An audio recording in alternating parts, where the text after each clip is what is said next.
ನಮಸ್ಕಾರ ರೀ ಎಲ್ಲ ದೊಡ್ಡ ಮಂದಿಗೆ ನನ್ನ ಮತ್ತೊಂದು ವಿಡಿಯೋಗೆ ಸ್ವಾಗತ ಅಂತ ಹೇಳ್ತಾ ನಾವಿವತ್ತಿರುವುದು ತುಳುನಾಡಿನ ಆರಾಧ್ಯ ದೈವ ಕೊರಗಜ್ಜನ ಮೂಲ ಸನ್ನಿಧಿಯಲ್ಲಿ. ಅಂದರೆ ಕೊರಗಜ್ಜನ ಮೂಲ ಸ್ಥಾನ ಇದೆ. ಕೊರಗಜ್ಜಗ ಬಬಲಾದಿ ಮುತ್ಯಾನ ಪ್ರಸಾದ ನೈವೇದ್ಯ, ಎಲಿ ಅಡಿಕೆ ಬಬಲಾದಿ ಮುತ್ಯಾನ ಪ್ರಸಾದ ಅದೇ ಅವನ ನೈವೇದ್ಯ. ಚಲೋ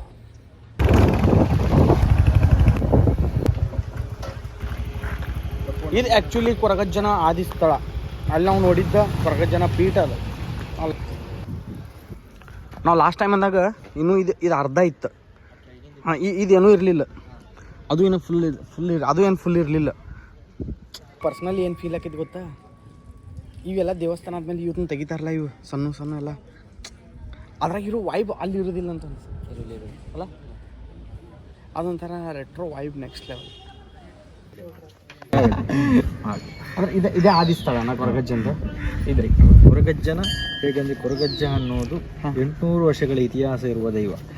ತುಳುನಾಡಿನಲ್ಲಿ ಒಂದು ದೈವ ಕೊರಗಜ್ಜ ಅಲ್ಲ, ಟೋಟಲ್ ಆಗಿ 1001 ದೈವಗಳಿದೆ. ಅದನ್ನು ಸಾರಮಾನಿ ಭೂತಗಳಂತ ಕರೀತಾರೆ, ಶಿವಗಣಗಳು ಅಂತ. ಶಿವಗಣಗಳೆಲ್ಲ ಈ ಬೆರ್ಮರ ಸೃಷ್ಟಿಯ ತುಳುನಾಡಿನ ಮಣ್ಣಿಗೆ ಬಂದು ನಿಂತಿರುವಂಥದ್ದು. ಎಲ್ಲ ದೈವಗಳಿಗೂ ಅಪ್ಪ, ಎಲ್ಲ ದೈವಗಳಿಗೂ ಉಳ್ಳಾಯ ಅಂದ್ರೆ ಯಜಮಾನ ಯಾರು ಕೇಳಿದ್ರೆ ಆ ಬೆರ್ಮ ದೈವ. ಆ ಕಡೆ ಹೋಗಿ ಕೈ ಮುಗಿದು ಈ ಕಡೆ ಬಂದವರು. ಬೆರ್ಮೆ ಅಂದ್ರೆ ಆ ಹೆಸರು ಕಾಂತಾರದಲ್ಲಿ ನಾವು ಬೆರ್ಮೆ ಬಂತ ಸಿನಿಮಾದಲ್ಲಿ ಅದನ್ನು ಬಳಕೆ ಮಾಡಿದ್ದಾರೆ. ಆ ಹೆಸರು ಅದೇ. ಉಳ್ಳಾಯ ಅಂದ್ರೆ ಯಜಮಾನ ಅಂತ. ಎಲ್ಲ ದೈವಗಳಿಗೂ ಆ ಬೆರ್ಮರ ಅಪ್ಪನೆಯನ್ನು ಪಡೆದು ಕೆಲಸ ಮಾಡುವಂಥದ್ದು ಎಲ್ಲ ದೈವಗಳು. ಈಗ ನಾವು ಹೇಗೆ ಅಜ್ಜನಿಗೆ ಕೈ ಮುಗಿತೇವೆ ಅಥವಾ ಪಂಜುರ್ಲಿ ಬೇರೆ ದೈವಗಳಿಗೆ ಕೈ ಮುಗಿತೇವೋ, ಆ ದೈವಗಳೆಲ್ಲ ಶರಣ ಆಗುದು ಆ ಬೆರ್ಮ ದೈವ. ಅದು ಅಂದ್ರೆ ತುಳುನಾಡಿನ ದೇವರೇ ಬೆರ್ಮ. ಇಡೀ ತುಳುನಾಡಿನ ಸೃಷ್ಟಿಕರ್ತ ಯಾರು ಕೇಳಿದ್ರೆ ಆ ಮೂಲ ಬೆರ್ಮ. ನಾವು ಎಷ್ಟು ತುಳುನಾಡು ಸುತ್ತಿದ್ದು, ಇಡೀ ತುಳುನಾಡನ್ನು ಸೃಷ್ಟಿ ಮಾಡಿದ ಬೆರ್ಮ ದೈವ ಇರುವ ಮಣ್ಣಿದು. ಆ ಪುಣ್ಯ ಮಣ್ಣಿಗೆ ಕೊರಗಜ್ಜ ಕಾರ್ಕಾಳ ಸೀಮೆಯಿಂದ ಬಂದು ನಿಂತವರು. ಅಲ್ಲಿ ಬೆರ್ಮರ ಹರಕೆಯಿಂದ ಹುಟ್ಟಿದ ಸಿರಿ ದೈವಗಳಿವೆ. ಅಲ್ಲಿ 7 ಸಿಂಗಾರ ಸಿರಿ ಹಾಡು ಕೇಳಿದ್ರಲ್ಲ, ಸಿಂಗಾರ ಅಂದ್ರೆ ಅಡಿಕೆ ಹೂ. ಆ ಅಡಿಕೆ ಹೂವಲ್ಲಿ ಹುಟ್ಟಿ ಬಂದವಳು ಸಿರಿ. ಅವಳನ್ನು ಸತ್ಯನಾಪುರದ ಸಿರಿ ಅಂತ ಕರೀತಾರೆ. ಅವಳು ತುಂಬಾ ಅಷ್ಟು ಪವಿತ್ರವಾದ ಶಕ್ತಿ ಅವಳು. ಹೆಣ್ಣು ಮಕ್ಕಳಿಗೆ ತುಂಬಾ ಶಕ್ತಿ ದೇವತೆ ಆದವಳು ಸಿರಿ. ಅದಕ್ಕೆ ಇಡೀ ತುಳುನಾಡನ್ನು ಸಿರಿನಾಡು ಎಂಬ ಹೆಸರಲ್ಲಿ ಕೂಡ ಕರೀತಾರೆ ಅವಳ ಹೆಸರಿಂದ. ಯಾಕಂದ್ರೆ ಇಡೀ ತುಳುನಾಡಿನ ಸಂಸ್ಕೃತಿ ನಿಂತಿರುವುದೇ ಸಿರಿಯ ಮೇಲೆ. ಆ ಸಿರಿಯಿಂದಲೇ ಅಲ್ಲಿ ಇಡೀ ಸಂಸ್ಕೃತಿ ಹುಟ್ಟಿಕೊಂಡಿರುವಂಥದ್ದು. ಅದಕ್ಕೆ ಆ ಸಿರಿಯ ಶಕ್ತಿ ಆ ಬೆರ್ಮರ ಹರಕೆಯಿಂದ ಹೊಂಬಾಳೆಯಲ್ಲಿ ಹುಟ್ಟಿ ಬಂದವಳು. ಕೊನೆಯದಾಗಿ ಬಂದು ಬೆರ್ಮರ ಮೂಲ ಮಣ್ಣಲ್ಲಿ ಕನ್ನಡ ಕೆರೆಯಲ್ಲಿ ಆ ಸಿರಿ ಪರಿವಾರ ಶಕ್ತಿಗಳೊಡನೆ ಲೀನವಾದವಳು. ಅವಳನ್ನು ಆ ಶಕ್ತಿಗಳನ್ನು ಕಾಯಲಿಕ್ಕೆ ಕೊರಗಜ್ಜ ಈ ಮಣ್ಣಲ್ಲಿ ಬಂದು ನಿಂತವರು. ಅದಕ್ಕೆ ಹೇಳುವಂಥದ್ದು ತುಳುವಲ್ಲಿ ಮಾತಿದೆ ಅಂದ್ರೆ 7 ಸಿರಿಗಳನ್ನು ಕಾಪುನ ಸತ್ಯ ಸಾರ್ಲಪಟ್ಟದ ಉಳ್ಳಾಯ ಕೊರಗುಲ್ಲ ತನಿ ಅಂತಲ್ಲ. 7 ಮಂದಿ ಸಿರಿಗಳನ್ನು ಕಾಯಲಿಕ್ಕೆ ಈ ಮಣ್ಣಲ್ಲಿ ಲೆಕ್ಕೆ ಸಿರಿಯ ಮಾಡದಡಿಯಲ್ಲಿ ಬಂದು ಕಾಯಲಿಕ್ಕೆ ನಿಂತ ಶಕ್ತಿ ಯಾರು ಕೇಳಿದ್ರೆ ಕೊರಗಜ್ಜ. ಅಂದ್ರೆ ಆ ಸಿರಿ ದೈವಗಳನ್ನ ಕಾಯೋದು. ಹೌದು, ಕ್ಷೇತ್ರಪಾಲನಾಗಿ ನಿಂತವರು ಕೊರಗಜ್ಜ. ಇವತ್ತು ಅಂದ್ರೆ ಈ ಕೊರಗಜ್ಜ ಅನ್ನೋ ಶಕ್ತಿ ತುಳುನಾಡಿಗೆ ಮೊದಲೇ ಗೊತ್ತಿರುವಂತದ್ದು. ತುಳುನಾಡಿನ ಯಾವ ಗಾಡಿಯಲ್ಲಿ ನೋಡಿದ್ರು ಕೊರಗಜ್ಜ ನೀವು ಅಬ್ಸರ್ವ್ ಮಾಡಬಹುದು, ಹೆಸರು ಇರುತ್ತೆ. ಕೊರಗಜ್ಜನಿಗೆ ಫೋಟೋ ಇಲ್ಲ, ಅದು ಇತ್ತೀಚೆಗೆ ಹೊಟ್ಟೆ ಬಾಡಿಗೆ ಸ್ಟಿಕ್ಕರ್ ಮಾಡ್ಕೊಂಡಿದ್ದಾರೆ. ಅದು ಕೋಲ ಕಟ್ಟುವವರ ಫೋಟೋ, ಕೊರಗಜ್ಜನ ಫೋಟೋ ಇಲ್ಲ. ಫಾರ್ ಎಕ್ಸಾಂಪಲ್ ನೀವೀಗ ಕಾಂತಾರದ ಹೆಸರು ತೆಗೆದ್ರೆ ಹಾಗಂತ ರಿಷಬ್ ಶೆಟ್ಟಿ ಅವರು ಪಂಜುರ್ಲೆ ವೇಷ ಹಾಕಿದಾರಂತ ಆ ಫೋಟೋವನ್ನು ಇಟ್ಟು ಪಂಜುರ್ಲೆ ಅಂತ ಕೈ ಮುಗಿಲಿಕ್ಕೆ ಆಗುದಿಲ್ಲ. ಅದು ರಿಷಬ್ ಶೆಟ್ಟಿ ಅವರು. ಅದು ಕೆಲವು ಸ್ಟಿಕ್ಕರ್ಗಳನ್ನು ಮಾಡ್ಕೊಂಡಿದ್ದಾರೆ. ಅದು ಯಾರು ಆ ವೇಷಧಾರಿ ಇರ್ತಾರೆ ಅವರ ಫೋಟೋ ಹಾಕ್ತಾರೆ. ಕೊರಗಜ್ಜನ ಫೋಟೋ ಆ ಕಾಲದಲ್ಲಿ ಕ್ಯಾಮರಾನು ಇರಲಿಲ್ಲ, ಫೋಟೋನು ಇಲ್ಲ. ಯಾಕಂದ್ರೆ ದೈವಗಳಿಗೆ ಫೋಟೋ ಆರಾಧನೆ ಅನ್ನೋದು ಇಲ್ಲ, ಅವರಿಗೆ ಕಲ್ಲಿನಲ್ಲಿ ಆರಾಧನೆ. ಈಗ ಇತ್ತೀಚೆಗೆ ವೈದಿಕ ಆರಾಧನೆ ಎಲ್ಲ ಮಿಕ್ಸ್ ಆಗಿ ಮೂರ್ತಿ ಪೂಜೆಗಳು ಕೆಲವು ಕಡೆ ಸ್ಟಾರ್ಟ್ ಮಾಡ್ತಾರೆ, ಅದು ಕೂಡ ಇಲ್ಲ. ಕೊರಗಜ್ಜ ಅಂತೂ ತುಂಬಾ ಸರಳ ಶಕ್ತಿ, ಕಾಡಿನ ದೈವ. ತುಂಬಾ ಸರಳ ಅಂದ್ರೆ ಅವರನ್ನು ತುಂಬಾ ಸರಳವಾಗಿ ಆರಾಧನೆ ಮಾಡ್ತಾರೆ. ಅವರಿಗೆ ಯಾವುದೇ ಆಡಂಬರಗಳಿಲ್ಲ, ಖಾಲಿ ನಮ್ಮ ಭಕ್ತಿಗೆ ಒಲಿಯುವ ಶಕ್ತಿ ಕೊರಗಜ್ಜ. ತುಂಬಾ ಭಕ್ತಿ ಮಾಡಿದ್ರೆ ಅಜ್ಜ ಕ್ಷಣ ಮಾತ್ರದಲ್ಲಿ ನಾವು ನಮ್ಮ ಮನೆ ಅಂಗಳದಲ್ಲಿ ಕೈ ಮುಗಿದ್ರು ಕೊರಗಜ್ಜ ಒಲಿತಾರೆ ನಮಗೆ. ಇಡೀ ಜಗತ್ತಲ್ಲಿ 1 ರೂಪಾಯಿ ಪ್ಯಾಕೆಟ್ ಉಪ್ಪಿನಕಾಯಿಗೆ ಒಲಿಯುವ ಶಕ್ತಿ ಹೊಂದಿದ್ರೆ ಕೊರಗಜ್ಜ ಮಾತ್ರ. ಖಾಲಿ 2 ರೂಪಾಯಿ ಒಂದು ಎಲೆ ಇಟ್ಟರು ಕೊರಗಜ್ಜ ಒಲಿತಾರೆ. ನಾವು ಏನು ಇಡ್ತೇವೆ ಅದಕ್ಕೆ ಒಲಿಯುವುದಲ್ಲ, ನಮ್ಮ ಭಕ್ತಿ ಎಷ್ಟು ಉಂಟು. ಇಡುವಾಗ ನಾವು ಈಗ ನೀವು ಎಲ್ಲ ಬಂದವರು ಬೇರೆ ಬೇರೆ ಊರಿನವರು, ಹಾವೇರಿ, ಮೈಸೂರು, ಬ್ಯಾಂಗ್ಳೂರು, ಮಂಗಳೂರು ಎಲ್ಲ ಕಡೆ ಇರ್ತಾರೆ. ಆದ್ರೆ ದೂರದವರು ಅಷ್ಟು ದೂರದಿಂದ ಖರ್ಚು ಮಾಡಿಕೊಂಡು ಬರ್ತಾರೆ. ಅವರ ಊರಲ್ಲಿ ದೇವರಿಲ್ಲ ಅಂತ ಈ ಊರಿಗೆ ಬರುವುದಲ್ಲ, ಅವರ ದೇವರನ್ನು, ಅವರ ಕುಲ ದೇವರನ್ನು, ಅವರ ಮನೆ ದೇವರನ್ನು ಮನಸ್ಸಲ್ಲಿ ಇಟ್ಟುಕೊಂಡು ಕೊರಗಜ್ಜ ಎಂಬ ಶಕ್ತಿ ಒಂದು ಒಂದು ಪುತ್ತಾರು ಮಣ್ಣಿನಲ್ಲಿ ಮಂಗಳೂರು ಸೀಮೆಯಲ್ಲಿ ಇದೆ, ಅಲ್ಲಿ ಹೋಗಿ ಬರುವ ಅಂತ ಆ ಅಜ್ಜನ ಹೆಸರಿನ ನಂಬಿಕೆಯನ್ನು ಹುಡ್ಕೊಂಡು ಬರುದು. ಎಷ್ಟೋ ಮಂದಿ ದಾರಿಯ ಗೊತ್ತಿರಲ್ಲ ಬರುವ, ಆಗುದಿಲ್ಲ ನಾವು ಲೊಕೇಶನ್ ಅದು ಇದು ಅಜ್ಜ ಕಡಿಸ್ತಾನಂತ ಆ ಮಣ್ಣಿಗೆ ಬರುವಂತದ್ದು. ಎಷ್ಟೋ ಮಂದಿ ಲೊಕೇಶನ್ ಹಾಕೊಂಡೆಲ್ಲ ಬರ್ತಾರೆ. ಅದೇ ಕೊರಗಜ್ಜ ಈ ಮಣ್ಣಿಗೆ ಬಂದಾಗ ಆ ಕಾಲದಲ್ಲಿ ಲೊಕೇಶನ್ ಹಾಕೊಂಡು ಕೊರಗಜ್ಜ ಕಾರ್ಕಾಲ ಸೀಮೆಯಿಂದ ಇಲ್ಲಿ ಬಂದವರು. ಅವರು ಬಂದದ್ದು ಆ ತಾಯಿಯ ಮಣ್ಣಿನ ತಾಯಿಯ ಸೇವೆಗೆ, ಆ ಸಿರಿಗಳನ್ನು ಕಾಯ್ಲಿಕ್ಕೆ ಈ ಮಣ್ಣಲ್ಲಿ ಬಂದು ನಿಂತವರು. ಇವತ್ತು ಇಡೀ ತುಳುನಾಡಿನ ಮಾತ್ರವಲ್ಲದೆ ಇಡೀ ಜಗತ್ತಿನ ಆರಾಧ್ಯ ಶಕ್ತಿಯಾಗಿ ಕೊರಗಜ್ಜ ಕಾಣ್ತಾರೆ. ಖಾಲಿ ಹಿಂದೂಗಳು ಮಾತ್ರ ಬರುವ ಸಾನ್ನಿಧ್ಯ ಅಲ್ಲ, ಸರ್ವಧರ್ಮದವರು ಪ್ರೀತಿಸುವ ಒಂದು ಶಕ್ತಿ ಇದ್ರೆ ಕೊರಗಜ್ಜ. ಯಾರು ಭಕ್ತಿ ಮಾಡಿದ್ರು ಅವರ ಭಕ್ತಿಗೆ ಒಲಿಯುವ ಶಕ್ತಿ ಅದು. ಯಾವಾಗ ಕೊರಗಜ್ಜ ವೈರಲ್ ಆದ್ರು ಅಂದ್ರೆ ಅದು ಹೇಳಿದಲ್ಲ, ಈ ತುಳುನಾಡಿಗೆ ಮೊದಲೇ ಗೊತ್ತಿತ್ತು, ಎಲ್ಲ ಗಾಡಿಗಳಲ್ಲಿ ಕೊರಗಜ್ಜನ ಹೆಸರು ನೋಡ್ತಿದ್ವಿ. ಈಗ ಮೈಸೂರು, ಬ್ಯಾಂಗ್ಳೂರು, ಹಾವೇರಿ, ಧಾರವಾಡ ಎಲ್ಲ ಕಡೆ ಕೊರಗಜ್ಜನ ಹೆಸರುಗಳು ಅಂಗಡಿಗಳಲ್ಲಿ, ಗಾಡಿಗಳಲ್ಲಿ ಯಾಕೆ ಕಾಣ್ತುಂಟಂದ್ರೆ ಯಾವತ್ತು ಈ ಮಣ್ಣಲ್ಲಿ ಗುದ್ಲಿ ಪೂಜೆ ಆಯ್ತು. ನಮ್ ಕಡೆ ಕೆಸರು ಕಲ್ಲು ಹಾಕೋದು ಕೆಸರು ಕಲ್ಲು, ಅವತ್ತು ಕೊರಗಜ್ಜ ಇವತ್ತು ಇಲ್ಲಿ ಅಷ್ಟಮಂಗಳದಲ್ಲಿ ಬಂದಿದೆ. ಇಡೀ ಜಗತ್ತಿಗೆ ಕೊರಗಜ್ಜ ತನ್ನ ಭಕ್ತರನ್ನು ಈ ಮಣ್ಣಿಗೆ ತರಿಸಿ, ಆ ಭಕ್ತರು ಕಾಣಿಗೆ ಹುಂಡಿಗೆ ಹಾಕಿದ 1 ರೂಪಾಯಿ ಹಣದಿಂದ ಈ ದೇವಸ್ಥಾನವನ್ನು ಆ ಶಕ್ತಿಗಳಿಗೆ ಮಾಡಿಕೊಡ್ತಾರೆ ಅಂತ. ಈ ಅದಕ್ಕೋಸ್ಕರ ಇಲ್ಲಿ ನೀವು ಅಬ್ಸರ್ವ್ ಮಾಡ್ಬೋದು, ನೀವು ಬೇಕಾದ್ರೆ ಎಲ್ಲ ಕಡೆ ವಿಡಿಯೋ ಮಾಡ್ಕೊಳ್ಳಿ. ಎಲ್ಲಿ ಸಹ ಫ್ಲೆಕ್ಸ್ ಇಲ್ಲ. ತನು ಮನದಿಂದ ಸಹಕರಿಸಿ ಅಧ್ಯಕ್ಷರು, ಕಮಿಟಿ, ಜೀರ್ಣೋದ್ಧಾರ ಸಮಿತಿ, ಕೌಂಟ್ರು, ಡೊನೇಷನ್ ಕೌಂಟ್ರು, ಆ ಕೌಂಟ್ರು, ಈ ಅದೇನಿಲ್ಲ, ಅರ್ಚಕರೇ ನಿಂತಿಲ್ಲ ಅರಿವನ್ನು ಇಟ್ಕೊಂಡು. ಹೌದು ಕೆಲವು ದೇವಸ್ಥಾನಗಳಲ್ಲಿ ಈಗ ಕೆಲವು ಕಡೆ ಈಗೆಲ್ಲ ಹೊಸತೆಲ್ಲ ಮಾಡ್ಕೊಂಡು, ಈಗ ಕಾಂತಾರ ಎಲ್ಲ ಬಂದ ಮೇಲೆ ಕೊರಗಜ್ಜ ಮೈಸೂರಲ್ಲೇ ಆಗಿದೆ, ಬೇರೆ ಬೇರೆ ಕಡೆ ಆಗಿದೆ, ಚನ್ನಪಟ್ಟಣದಲ್ಲೇ ಆಗಿದೆ, ಎಲ್ಲ ಕಡೆ ಮಾಡ್ಕೊಂಡಿದ್ದಾರೆ. ಮುಂಬೈಯಲ್ಲೂ ಇದೆ, ಇನ್ನೊಂದು ಕಾಂತಾರ ಬಂದ್ರೆ ದುಬೈಯಲ್ಲೂ ಮಾಡಬಹುದು ಹಾಗೆ. ಅದೇ ಕೊರಗಜ್ಜ ಕಾಂತಾರ ಸಿನಿಮಾದಲ್ಲಿ ಇಲ್ಲ. ಕೊರಗಜ್ಜ ವೈರಲ್ ಆಗಿರುವುದು ಹೇಗೆಂದ್ರೆ ಹೌದು ನಾಲಿಗೆಯಿಂದ, ಅಂದ್ರೆ ಒಬ್ಬ ಭಕ್ತನಿಗೆ ಒಳ್ಳೆದಾಗಿ ಅವನು ಇನ್ನೊಬ್ಬ ಭಕ್ತನಿಗೆ ಆ ನಾಲಿಗೆಯಿಂದ ಇನ್ನೊಂದು ಕಡೆ ಹೇಳಿದಾಗ, ಒಬ್ಬ ಭಕ್ತನಿಗೆ ಒಳ್ಳೆದಾಗಿ ಅವನು 10 ಮಂದಿಗೆ ಹೇಳಿದಾಗ ಅವರು 10 ಮಂದಿ ಇನ್ನೂ 100 ಮಂದಿಗೆ ಹೇಳಿ ಕೊರಗಜ್ಜ ಜನಪದವಾಗಿ ಜನರಿಂದ ಜನರಿಗೆ ಅವರ ಭಕ್ತರಿಂದ ಫೇಮಸ್ ಆಗಿರುವುದು ಬಿಟ್ಟು ಯಾವುದೇ ಸಿನಿಮಾದಿಂದ ಕೊರಗಜ್ಜ ಫೇಮಸ್ ಆಗಿರುವುದಲ್ಲ. ಕಾಂತಾರ ಬರುವ ಮೊದಲೇ ಕೊರಗಜ್ಜ ಫೇಮಸ್ ಆಗಿದ್ರು ಮಂಗಳೂರಲ್ಲಿ.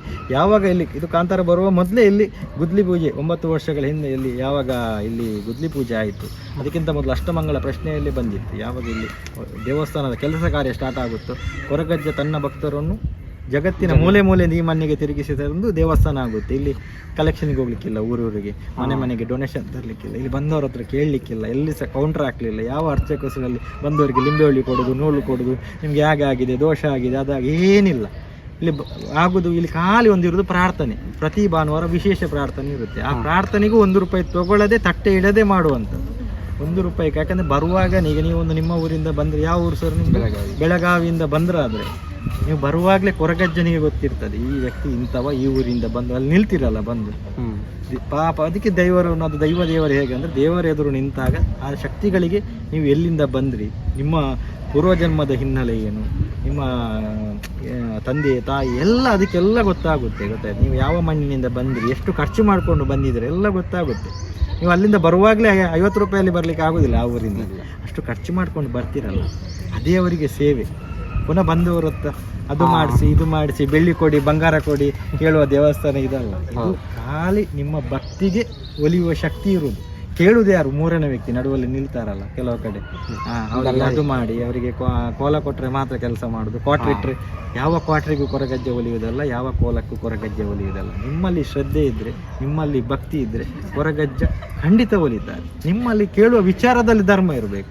ಕೊರಗಜ್ಜ ನಾನು ನಿಂಗೆ 100 ಕ್ವಾಟ್ರ್ ಇಡ್ತೇನೆ, ನಾಳೆ ಮೋದಿಯನ್ನು ಇಳಿಸಿ ನಾನು ಪ್ರಧಾನಿ ಆಗ್ಬೇಕಂದ್ರೆ ಆಗುತ್ತಲ್ಲ, ನಮ್ಮ ಇವರು ಸಿದ್ದರಾಮಯ್ಯನ ಇಳಿಸಿ ನಾನು CM ಆಗಬೇಕು, ನಾಳೆ 24 ಗಂಟೆಯಲ್ಲಿ ಮಿರಾಕಲ್ ಆಗಬೇಕು, ನಾನು ನಿಮಗೆ ಕೋಟಿ ಗಟ್ಟಲೆ ಕ್ವಾಟ್ರ್ ಇಡ್ತೇನೆ ಹೇಳಿದ್ರೆ ಆಗುದಿಲ್ಲ. ಅದು ಬಿಡಿ, ಪಕ್ಕದ ಮನೆ ನನ್ನ ಹೆಸರಲ್ಲಿ ಆಗ್ಬೇಕಂದ್ರೂ ಆಗುದಿಲ್ಲ. ಅದು ಅವ್ರದ್ದೇ. ಯಾವುದು ನಮ್ಮದು ರಿಷಬ್ ಶೆಟ್ಟಿ ಅವರು ಸಿನಿಮಾ ಮಾಡಿದ್ರು, ಅದಕ್ಕೆ ಸ್ಕ್ರಿಪ್ಟ್ ಬರೆದು ಡೈಲಾಗ್ ಬರೆದು ಕಲಾವಿದರಿಗೆ ಒಂಬಳೆಯವರು ಹಣ ಹಾಕಿ ಅದು ಮಾಡಿ ಮತ್ತೆ ದೈವದ್ದು ಅವರ ಅನುಗ್ರಹ ಪಡ್ಕೊಂಡು ಬಿಟ್ರು. ಕೆಲಸ ಅವರೇ ಮಾಡಲಿ, ಕೆಲಸ ಅಲ್ಲ ಮಾತ್ರ ದೇವರು ಕೊಡು. ನಮ್ಮ ಶ್ರದ್ಧೆ ಸರಿ ಇದ್ರೆ, ಭಕ್ತಿ ಸರಿ ಇದ್ರೆ ಎಲ್ಲನೂ ಒಳ್ಳೇದಾಗುತ್ತೆ. ಗೊತ್ತಾಯ್ತಾ? ನಮ್ಮ ಭಕ್ತಿಗೆ ನಾವು ಕೇಳುವ ವಿಚಾರದಲ್ಲಿ ದುಃಖ ಇರಬೇಕು. ಈ ಮಣ್ಣಲ್ಲಿ ಬಂದು ಚಿಕ್ಕ ಕಾಲು ನೋವಿಂದ ಹಿಡಿದು 4th ಸ್ಟೇಜ್ ಕ್ಯಾನ್ಸರ್ವರೆಗೂ ಆ ತಾಯಿ ಧನ್ವಂತರಿ ಮಾತೆ ರಕ್ತೇಶ್ವರಮ್ಮ ಗುಣ ಮಾಡಿ ಕೊಟ್ಟಿದ್ದಾಳೆ. ಯಾಕಂದರೆ ಅವರ ಭಕ್ತಿ ಸರಿ ಇತ್ತು, ದುಃಖ ಸರಿ ಇತ್ತು. ಆ ದುಃಖದಿಂದ ಬಂದಾಗ ಎಷ್ಟೋ ಮಂದಿಗೆ ಈ ಮಣ್ಣಲ್ಲಿ 91 ಫ್ಯಾಮಿಲಿ ಲಾಸ್ಟ್ ಟೈಮ್ ವಿಶೇಷ ಪ್ರಾರ್ಥನೆಗೆ ಬಂದವರಿಗೆ ಮಕ್ಕಳಾಗದವರಿಗೆ, ಡಾಕ್ಟರ್ ಕೈ ಬಿಟ್ಟ ಕೇಸುಗಳಿಗೆ 18 ವರ್ಷ 16 ವರ್ಷ ಮಕ್ಕಳಾಗದವರಿಗೆ ಈ ಮಣ್ಣಲ್ಲಿ ಮಕ್ಕಳಾಗಿದೆ. ಅದು ಈ ಮಣ್ಣಿನ ವಿಶೇಷ. ಯಾಕಂದರೆ ಸಂತಾನಕ್ಕಿಂತಲೇ ಸಂತಾನ ಕೊಡುವ ಶಕ್ತಿ ಬೆರ್ಮರಿದ್ದಾರೆ. ಬೆರ್ಮರ ಹರಕೆಯಿಂದ ಹುಟ್ಟಿದ ಸಿರಿದೈವಗಳಿದ್ದಾರೆ. ಕಂಕಣ ಭಾಗ್ಯ, ಸಂತಾನ ಭಾಗ್ಯ, ಇಲ್ಲಿ ಯಾವುದೇ ವಿಚಾರ ಇದ್ರೂ ಎಲ್ಲದಕ್ಕೂ ಸಂಬಂಧಪಟ್ಟ ಶಕ್ತಿ ಇದ್ದಾಳೆ. ಭೂಮಿ ತಾಯಿ ಧನ್ವಂತರಿ ಮಾತೆ, ಅವಳು 3 ಲೋಕಕ್ಕೂ ತಾಯಿ ಅವಳು. ಗರಿಕೆ ಹುಲ್ಲು ಹುಟ್ಟುವಾಗ ಹುಟ್ಟಿದ ಶಕ್ತಿ ಕನ್ಯಾವು ಲೆಕ್ಕೇಸಿರಿ ಅಂತ ಕರೆಯುವುದು. ಕನ್ನಡದಲ್ಲಿ ಅವಳು ನಾಮಾಂಕಿತ ರಕ್ತೇಶ್ವರಿ ಅಂತ ಕರೀಬಹುದು ಈಗ, ಆದ್ರೆ ಅವಳ ಮೂಲ ಹೆಸರು ಕನ್ಯಾವು ಲೆಕ್ಕೇಸಿರಿ ಅಂತ. ಕೊರಗಜ್ಜ ತಾನು ಮಾನವ ರೂಪದಲ್ಲಿದ್ದಾಗ ಕೈ ಮುಗಿತಿದ್ದ ಶಕ್ತಿ ಅದು. ಕೊರಗಜ್ಜ ಹುಟ್ಟಿದ್ದು ಮುಲ್ಕಿಯಲ್ಲಿ ಏಳುಕೊಪ್ಪದ ದಟ್ಟ ಕಾಡಿನಲ್ಲಿ ಕೊರಪಾಡಿ ಅಥವಾ ಅದನ್ನು ಕೊಪ್ಪ, ಏಳುಕೊಪ್ಪ ಅಂತ ಹೇಳುವಂಥದ್ದು. ಅವರ ತಾಯಿಯ ಹೆಸರು ಅಚ್ಚುಮೈರೆ, ತಂದೆಯ ಹೆಸರು ವರವನಮುಡಿ. ಆ ದಂಪತಿಗಳಿಗೆ ಮದುವೆ ಮಾಡಿ ಮಕ್ಕಳಾಗದ ಹೊತ್ತಿನಲ್ಲಿ ಇದೇ ಕದ್ರಿ ಮಂಜುನಾಥನಿಗೆ ಹರಕೆ ಹೇಳಿದಾಗ ವಾರದ 7ನೇ ದಿನ ಹುಟ್ಟಿದ ಕಪ್ಪು ರೂಪದ ಮಗು. ಶನಿವಾರ ಹುಟ್ಟಿದ್ದಕ್ಕೆ ಅವರಿಗೆ ತನಿಯಾ ಅಂತ ಹೆಸರಿಟ್ಟರು. ಯಾಕಂದ್ರೆ ಆದಿವಾಸಿಗಳಿಗೆ ನಮ್ಮ ಹಾಗೆ ಕುಲ ಗೋತ್ರ ನಕ್ಷತ್ರ ನೋಡಿ ಹೆಸರು. ಕೊರಗ ಅಂದ್ರೆ ಜಾತಿಯವರು, ಕೊರಗರ್ ಅಂದ್ರೆ ಬುಟ್ಟಿ ಮಾಡುವವರು, ತನಿಯಾ ಅಂದ್ರೆ ಅವರ ಹೆಸರು.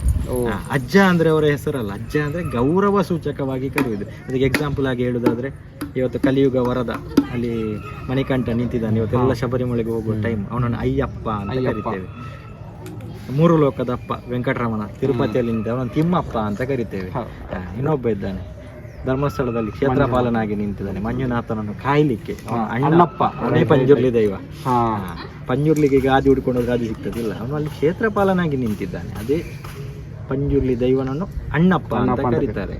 ಅದೇ ರೀತಿ ಕೊರಗಜ್ಜನನ್ನು ಕೊರಗಪ್ಪ ಅಂತ ಕರೀಲಿಲ್ಲ, ನೀನು ಎಲ್ಲರಿಗೂ ಅಪ್ಪನಿಗಪ್ಪ ಅಂತ ಅವರನ್ನು ಅಜ್ಜ ಅಂತ ಕರೆದ್ರು. ಯಾಕಂದ್ರೆ ಅವರು ವಯಸ್ಸಿನಲ್ಲಿ ಅವರು ದೊಡ್ಡವರಲ್ಲ, ದೈವಗಳಲ್ಲಿ ದೊಡ್ಡವರಲ್ಲ, ಅವರು ಅವರ ಕಾರುಣ್ಯದಲ್ಲಿ ದೊಡ್ಡವರು. ನಂಬಿ ಬಂದ ಭಕ್ತರ ಸಕಲ ಕಷ್ಟವನ್ನು ದೂರ ಮಾಡಿ ಇಷ್ಟಾರ್ಥವನ್ನು ಸಿದ್ಧಿ ಮಾಡುವ ಕಲಿಯುಗದ ಕಾರಣಿಕ ದೈವ. ಮಿರಾಕಲ್ ಎನರ್ಜಿ ಅದು. ಇವತ್ತಿನ ನಾಳೆಗೆ ರಿಸಲ್ಟ್ ತೋರಿಸಿಕೊಡುವ ಶಕ್ತಿ. ₹1 ಖರ್ಚಿಲ್ಲದೆ. ಯಾಕಂದ್ರೆ ಅಜ್ಜನಿಗೆ ಯಾವುದೇ ಹೋಮ ಹವನಗಳಿಲ್ಲ, ಯಜ್ಞ ಯಾಗಾದಿಗಳಿಲ್ಲ, ಯಾವ ಯಂತ್ರ ತಂತ್ರ ಮಂತ್ರಕ್ಕೂ ಕೊರಗಜ್ಜ ಸಿಗುವುದಿಲ್ಲ, ಯಾವ ಮಂತ್ರವೂ ಶ್ಲೋಕವೂ ಅವರಿಗೆ ಇಲ್ಲ, ಏನಿಲ್ಲ. ಖಾಲಿ ಕೈ ಜೋಡಿಸಿ ಸ್ವಾಮಿ ಕೊರಗಜ್ಜ ಅಂತ ಅವರಿಗೆ ಶರಣಾದರೆ ನಿಮ್ಮನ್ನು ನೀವು ಯಾವ ಮಣ್ಣಿಗೆ ಹೋದರೂ ನಿಮ್ಮನ್ನು ರಕ್ಷಣೆ ಮಾಡಿ ಕಾಯುವ ಶಕ್ತಿ ಕೊರಗಜ್ಜ. ಅವರ ಹೆಸರಿಗಿರುವ ನಂಬಿಕೆ. ಅದಕ್ಕೆ ಅವರು ಇವತ್ತು ಎಲ್ಲರ ಆರಾಧ್ಯ ಆಗಿದ್ದಾರೆ. ಇಡೀ ಜಗತ್ತಿನ ಜನ ಹುಡುಕೊಂಡು ಬರ್ತಿದ್ದಾರೆ ಅಜ್ಜನನ್ನು. ಆದರೆ ಇಲ್ಲಿ ಮಣ್ಣಿಗೆ ಬಂದಾಗ ಅಜ್ಜನ ಹತ್ರ ಫಸ್ಟ್ ಹೋಗೋದಲ್ಲ, ತಾಯಿ ಹತ್ರ ಫಸ್ಟ್ ಹೋಗೋದು. ಯಾಕಂದ್ರೆ ಅದು ತಾಯಿಗೆ ಕೊಡುವ ಅಜ್ಜ. ಅಜ್ಜನೇ ಸಾಕ್ಷಾತ್ ಆ ತಾಯಿಯನ್ನು ಕಾಯ್ತಾನಂದ್ರೆ ಅವಳೆಷ್ಟು ದೊಡ್ಡ ಶಕ್ತಿ. ಅದು ದೊಡ್ಡ, ಅವಳು ಈಶ್ವರಿ ಸ್ವರೂಪಿಣಿ, ತಾಯಿ ಜಗಜ್ಜನನಿ ಅವಳು. ಅದಕ್ಕೆ ಆ ತಾಯಿ ಹತ್ರ ನಾವು ಬೇಡಿದಾಗ ನಮ್ಮ ಕರ್ಮ ಕಳೆಯುತ್ತೆ. ಆ ತಾಯಿ ಕಾಲಲ್ಲಿ ತೋರಿಸಿದ ಇಲ್ಲಿ ಕೊರಗಜ್ಜ ಮತ್ತೆ ಗುಳಿಗ ತಲೆಯಲ್ಲಿಟ್ಟು ಕೆಲಸ ಮಾಡ್ತಾರೆ. ಅಲ್ಲಿ ಇಬ್ಬರಿದ್ದಾರೆ, ಆ ಇಬ್ಬರು ಕೂಡ ಸೂರ್ಯಚಂದ್ರರಾಗಿ ಒಂದು ಅಲ್ಲಿ ಬಂಗಾರದ ದೃಷ್ಟಿ ರುದ್ರಾಕ್ಷಿಯಲ್ಲಿರುವಂಥದ್ದು ಕೊರಗಜ್ಜ ದೈವ, ಈ ಕಡೆ ನಾಗದೃಷ್ಟಿಯಲ್ಲಿ ಬೆಳ್ಳಿಯಲ್ಲಿರುವಂಥದ್ದು ಗುಳಿಗ ದೈವ. ಹಿಂದೆ ತ್ರಿಶೂಲ ಇದೆ ಗುಳಿಗ ಅಂತ. ಕೊರಗಜ್ಜನ ಹಿಂದೆ ಆಯುಧಗಳಿದೆ, ಸ್ಟಿಕ್ ಇದೆ, ದಂಟೆ, ಅದು ಕೊರಗಜ್ಜನದ. ಆ 2 ಶಕ್ತಿಗಳು ಕೂಡ ಅಮ್ಮನ 2 ಕಣ್ಣುಗಳಂತೆ ಈ ಮಣ್ಣಲ್ಲಿ ಕಾಯಲಿಕ್ಕೆ ನಿಂತವು. ಆ ತಾಯಿ ಸೂಚಿಸಿದ್ದನ್ನು ಅವ್ರು ಮಾಡ್ತಾರೆ. ಅದಕ್ಕೆ ಅಲ್ಲಿ ಕೈ ಮುಗಿದು ಬೆರ್ಮರ ಅಪ್ಪನೆಯನ್ನು ಪಡೆದು ನಾವು ಇಲ್ಲಿ ಬಂದು ನಿಂತರೆ ಸಾಕು, ಅಲ್ಲಿ ಸ್ವಿಚ್ ಹಾಕಿದ್ರೆ ಇಲ್ಲಿ ಲೈಟ್ ಉರಿ. ಆಡು ಭಾಷೆ ಅದು ಕೊರಗಜ್ಜನ ಈ ಮಣ್ಣಿನ ಕಾರಣ. ಅದು ಈ ಚಪ್ರ ಐತಲ್ಲ, ಇದಕ್ಕೇನು ಚಪ್ರ ಅನ್ನೋದು ಅಂದ್ರೆ ಈಗ ಬಾಲಾಲಯದಲ್ಲಿ ಕೊರಗಜ್ಜ ಅಂದ್ರೆ ಕ್ಷೇತ್ರ ನಿರ್ಮಾಣ ಆಗ್ತದೆ ನೋಡಿ. ಈಗ ಕ್ಷೇತ್ರದಲ್ಲಿ ಹಿಂದೆ ತೋರಿಸಬಹುದು 5 ಕೋಟಿ ಆಸುಪಾಸಿನಲ್ಲಿ, ಅಂದ್ರೆ 5 ಕೋಟಿಯವರೆಗೆ ಕಂಪೌಂಡಿಗೆ ಖರ್ಚಾಗಿದ್ರು. ಕೊರಗಜ್ಜನಿಗೆ 1 ಗಂಟೆನೂ ಕಟ್ಟಲಿಲ್ಲ. ಫ್ಯೂಚರ್ ದೇವಸ್ಥಾನನೂ ಕಟ್ಟುವ ಕ್ರಮ ಇಲ್ಲ. ಯಾಕಂದ್ರೆ ಈಗ ಕಟ್ತಿದ್ರಲ್ಲ, ಇದಕ್ಕಿಂತ ಇಲ್ಲೊಂದು ಎನರ್ಜಿ ಇದೆಯಲ್ಲ, ಇದು ನೆಕ್ಸ್ಟ್ ಲೆವೆಲ್. ಹೌದು, ಖಂಡಿತ ಇದೆ, ಅದು ಯಾವತ್ತೂ ಇರುತ್ತೆ. ಯಾಕಂದ್ರೆ ಕೊರಗಜ್ಜ ಆ ಎನರ್ಜಿ ಸ್ವರೂಪನೇ ಅದಕ್ಕೆ. ಈಗ ನೋಡಿ, ನಮ್ಮ ಸನಾತನದಲ್ಲಿ ಚಪ್ಪಲಿ ತೆಗೆದು ದೇವಸ್ಥಾನಕ್ಕೆ ಹೋಗ್ಬೇಕು, ಬೇರೆ ಧರ್ಮದಲ್ಲಿ ಶೂ ಹಾಕೊಂಡು ಹೋಗ್ತಾರೆ. ಅದು ಅವರ ಯಾಕೆ ನಮ್ಮ ಧರ್ಮದಲ್ಲಿ ಅದನ್ನೆಲ್ಲ ಪದ್ಧತಿ? ಯಾಕಂದ್ರೆ ನಮ್ಮ ಧರ್ಮ ವಿಜ್ಞಾನ ಹುಟ್ಟುವ ಮೊದಲೇ ಇತ್ತು. ಎಷ್ಟು ಡಿಸ್ಟೆನ್ಸ್ ಇದೆ ಸೂರ್ಯನಿಗೆ, ಭೂಮಿ ವೃತ್ತಾಕ ಎಲ್ಲ ಅವತ್ತೇ ಎಲ್ಲ ಹೇಳಿದ್ದಾರೆ. ಯಾಕಂದ್ರೆ ನಾವು ಆತ್ಮದಿಂದ ಪರಮಾತ್ಮನನ್ನು ನೋಡಿದ್ದು ಸನಾತನ ಧರ್ಮ. ಖಾಲಿ 2 ಕಣ್ಣಿಂದ ನೋಡಿ ಕೊರಗಜ್ಜ ನಂಗೆ 5 ಲಕ್ಷ ಬರ್ಲಿಕ್ಕೆ ಉಂಟು, ಬಂದ್ರೆ 10% ಅಲ್ಲಿ ದೇವರ ಹತ್ರ ಮಾತಾಡಿದ್ರೆ ದೇವರು ಒಲಿಯುವುದಿಲ್ಲ.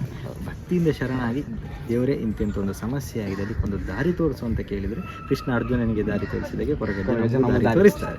ಅದು ಬಿಟ್ಟು ನಿಂಗೆ ಅದು ಕೊಡ್ತೀನಿ ಇದು ಕೊಡ್ತೀನಿ ಲಂಚ ಕೊಟ್ಟು ಕೆಲಸ ಮಾಡಲಿಕ್ಕೆ ದೇವರ ಹತ್ರ ಆಗುತ್ತೆ. ನಾವು ಭಕ್ತಿಯಿಂದ ಬೇಡಬೇಕು. ನಾವು ಶಾಲೆಯಲ್ಲಿ ಮೊದಲು ಒಂದು ರಜೆ ಬೇಕಾದ್ರೆ ಪ್ರಿನ್ಸಿಪಾಲ್ಗೆ ಒಂದು ರಿಕ್ವೆಸ್ಟ್ ಲೆಟರ್ ಅಂತ ಕೊಡೋದಿಲ್ಲ, ಮಾನ್ಯರೇ ವಿಷಯ ಹೀಗೆ ನನಗೊಂದು ರಜೆ ಬೇಕಾಗಿ ಕೇಳಿಕೊಳ್ಳುತ್ತೇನೆ, ಇಂತಿ ನಿಮ್ಮ ವಿಶ್ವಾಸ ಅಂತ ವಿನಂತಿ ಪತ್ರ. ಹಾಗೆ ವಿನಂತಿಸೋದು, ಅದನ್ನೇ ಪ್ರಾರ್ಥನೆಯಲ್ಲಿ ಇಲ್ಲಿ ಮಾಡೋದು. ಇಲ್ಲಿ ನಾವು ಜ್ಯೋತಿಷ್ಯ ಹೇಳುವ ದೇವಸ್ಥಾನ ಇದಲ್ಲ, ಎಲ್ಲ ಕಡೆ ಈಗ ಹಣ ಮಾಡೋದೇ ಆಗಿದೆ. ಇಲ್ಲಿ ಹಣ ಮಾಡೋದಿಲ್ಲ, ಅಲ್ಲಿ ಭಕ್ತಿ ಮಾತ್ರ. ಭಕ್ತಿಯಿಂದ ಬಂದವರಿಗೆ ಫಸ್ಟಿಗೆ ಒಳ್ಳೇದಾಗಬೇಕು, ಬಂದವರು ಒಳ್ಳೇದಾಗಬೇಕಲ್ಲ, ಆಮೇಲೆ ಕೊಡೋದು. ಯಾರು ಕೊಡೋದು ಅದು ಕೇಳಿ ಕೊಡಬಾರ್ದು, ದೇವರಿಗೆ ಅವರಾಗಿ ಕೊಡಬೇಕು. ಭಕ್ತಿಯಿಂದ ಅವರು ಪ್ರೀತಿಯಿಂದ ಏನು ಹುಂಡಿಗೆ 1 ರೂಪಾಯಿ ಹಾಕ್ತಾರೆ ಬಡವರು, ಅದು ನಿಜವಾದ ದೇವರಿಗೆ ಮುಟ್ಟುವ ಕಾಣಿಕೆ. ಅದು ಬಿಟ್ಟು ಬಂದವರತ್ತೆಲ್ಲ ರಿಸಿಪ್ಟ್ ಇಟ್ಕೊಂಡು ಅಲ್ಲಿ ನಿಂತ್ಕೊಂಡ್ರೆ ಕೆಲಸ ಆಗ್ತಾ ಉಂಟು ನಮಗೆ ಡೊನೇಷನ್ ಕೊಡಿ, ಅದಾಗಿ ಲಕ್ಕಿತ್ತೆಲ್ಲ ಮಾಡಿಕೊಂಡು ಇಡೀ ಊರಿಡೀ ಕಲೆಕ್ಷನ್ ಮಾಡ್ತಾರೆ, ಅದು ದೇವರು ತಗೊಳ್ಳೋದಿಲ್ಲ. ಅದಕ್ಕೆ ಈ ದೇವಸ್ಥಾನ ನೋಡಿ, ಇವತ್ತು ಇಷ್ಟು ದೊಡ್ಡ ದೇವಸ್ಥಾನ ಇಷ್ಟು ಗುಂಡಿಯಲ್ಲಿದೆ. ಹೌದೌದು. ಯಾಕೆ ಇಷ್ಟು ಗುಂಡಿಯಲ್ಲಿ ಉಂಟಂದರೆ ದೈವ ಇರುವುದಕ್ಕೆ ಇವತ್ತು ದೇವಸ್ಥಾನ ಇಷ್ಟು ದೊಡ್ಡದಾಗಿ ಆಗುದು ಬಿಟ್ಟು, ಇನ್ನು ದೇವಸ್ಥಾನ ಕಟ್ಟಿದ ಮೇಲೆ ದೈವ ಬಂದು ಬ್ರಹ್ಮ ಕಲಶ ಆದ್ಮೇಲೆ ಬಂದು ಕೂತ್ಕೊಳ್ಳೋದಲ್ಲ. ಈಗ ಬಂದವ್ರದ್ದು ಪುಣ್ಯ. ಕಟ್ಟುವಾಗ ಯಾರು ಬರ್ತಾರೆ, ಅವರಿಗೆ ಹತ್ತಿರದಿಂದ ದೇವರನ್ನು ನೋಡ್ಬೋದು. ಈಗ ಪುಣ್ಯ ಆದ್ಮೇಲೆ ನಾಳೆ ಊಟ ಎಲ್ಲ ಸ್ಟಾರ್ಟ್ ಆದ್ಮೇಲೆ ಎಲ್ಲ ಪ್ರಚಾರ ಆದ್ಮೇಲೆ ಬರುವುದು ದೊಡ್ಡ ವಿಷಯ ಅಲ್ಲ. ಬ್ರಹ್ಮಕಲಶ ಆಗುವ ಮೊದಲು ಅದು ಬಾಲಾಲಯದಿರುವಾಗ ನೋಡುವುದು, ಹತ್ತಿರದಿಂದ ನೋಡುವ ಚಂದ ಇದೆಯಲ್ಲ, ಅದು ಅಜ್ಜನೇ ಯಾರನ್ನು ಕರೆಸ್ತಾರೆ ಅವರಿಗೆ ಮಾತ್ರ ಈಗ ಬರ್ಲಿಕ್ಕೆ ಸಿಗುದು. ನಾಳ್ದು ಬರುವುದು ಹೇಗಂದ್ರೆ ಅದೊಂದು ಪ್ರವಾಸ, 10 ದೇವಸ್ಥಾನಕ್ಕೆ ಹೋಗುವ, ಅದರೊಟ್ಟಿಗೆ ಹತ್ತಿರಲ್ಲಿ ಹಣ್ಣೊಂದಾಗಿ ಇದನ್ನು ನೋಡ್ಲಿಕ್ಕೆ ಬರುದು ಅಷ್ಟೇ. ಆದ್ರೆ ಇವತ್ತು ನೀವು ಅಷ್ಟು ದೂರದಿಂದ ಪ್ರೀತಿ ಇಟ್ಟು ಈ ಮಣ್ಣಿಗೆ ಬಂದಿದ್ದೀರಾ. ನಿಮ್ಮ ಇಷ್ಟಾರ್ಥಗಳನ್ನೆಲ್ಲ ಕೊರಗಜ್ಜ ಈಡೇರಿಸಿ ಕೊಡ್ಲಿ ಅಂತ ನಾನು ಹಾರೈಸ್ತೇನೆ. ಒಳ್ಳೆಯದಾಗಲಿ. ಇಲ್ಲಿ ನಿಜವಾಗ್ಲೂ ನಮಗೆ ಅರಿಯದೇ ಇರುವಂತಹ ವಿಷಯಗಳು ಭಾಳ ಇರ್ತಾವೆ. ನಾವು ಅದ್ರ ಹಿಂದಿರೋ ಇತಿಹಾಸವನ್ನು ಕೆದಕ್ತಾ ಹೋದಾಗ ಅಲ್ಲಿರೋ ಶಕ್ತಿ ಗೊತ್ತಾಗ್ತದೆ, ಆ ಕ್ಷೇತ್ರದಲ್ಲಿರೋ ಒಂದು ಪವಾಡಗಳು ಗೊತ್ತಾಗ್ತವೆ. Next level. ಇಷ್ಟ ಆಗಿದ್ರೆ ಲೈಕ್ ಮಾಡಿರಿ, ಶೇರ್ ಮಾಡಿರಿ, ಹಂಗೆ ಒಂದು ಸಬ್ಸ್ಕ್ರೈಬ್ ಮಾಡಿರಿ. ಓ ಬಾಯ್.